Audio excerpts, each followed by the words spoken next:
Doğu Mağrib taraftan şol Mähribanym geldi. Gülaşvayın derdim zalidin aýdym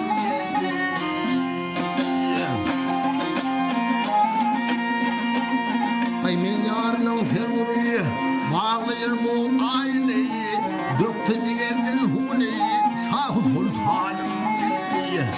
sahypada geldi şol Mähribanym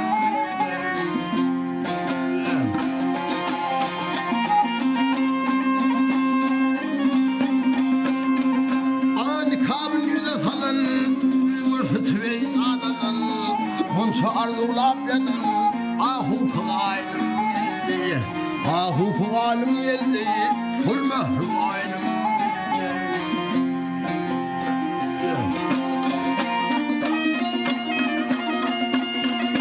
anha melek fermana bakın stresi zehra çıkan ahu arşı yakalı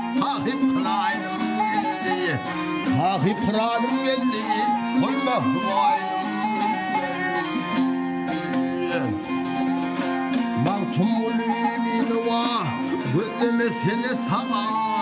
ammatım deyip ayma kesret işhalim geldi sahypada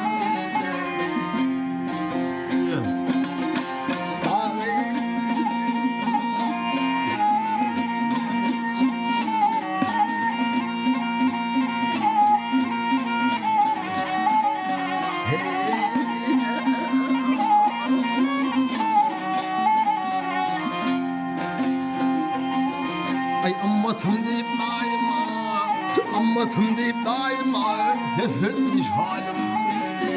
kesretmiş halim geldi şol Mähribanym